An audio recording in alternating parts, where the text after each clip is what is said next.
Mendoan, menyatu dalam doa dan renungan dari Katedral Yesus Raja, Purwokerto, Senin 12 September 2022 bersama saya Romo I.A. Indra Pamungkas.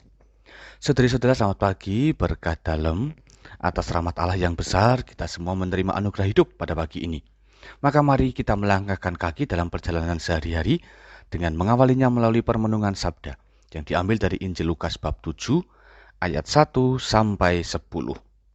Dalam nama Bapa dan Putra dan Roh Kudus. Amin. Tuhan bersamamu dan bersama rohmu. Inilah Injil suci menurut Lukas. Dimuliakanlah Tuhan. Pada suatu ketika setelah mengakhiri pengajarannya kepada orang banyak, masuklah Yesus ke Kapernaum. Di situ ada seorang perwira yang mempunyai seorang hamba yang amat ia hargai. Hamba itu sedang sakit keras dan hampir mati.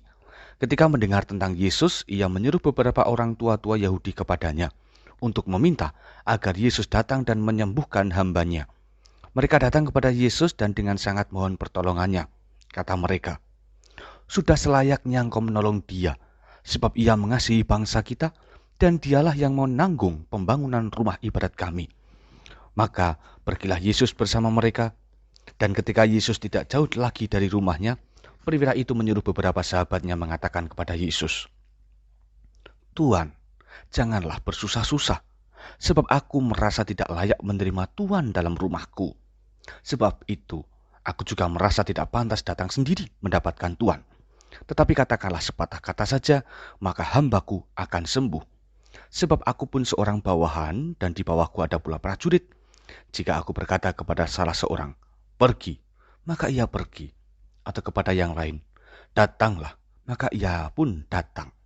Dan jika aku berkata kepada hambaku, 'Kerjakanlah ini,' maka ia pun mengerjakannya." Ketika mendengar hal itu, heranlah Yesus akan dia.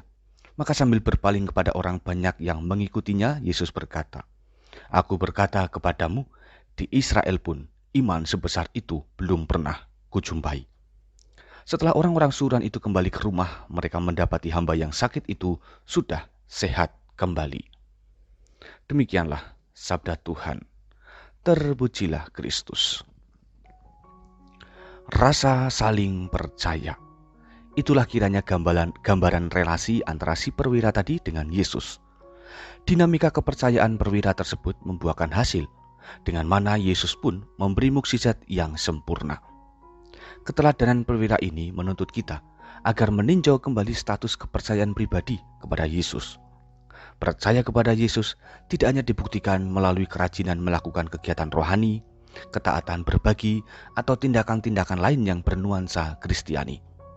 Namun, kepercayaan pada Yesus dibuktikan ketika kita menghadapi situasi sulit. Disitulah kita tetap percaya bahwa Yesus akan melakukan sesuatu.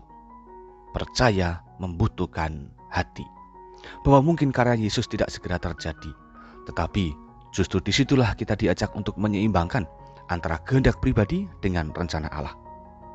Saudari-saudara, kisah mukjizat hari ini semoga meneguhkan kita semua bahwa Tuhan Yesus tidak akan melupakan anak-anaknya.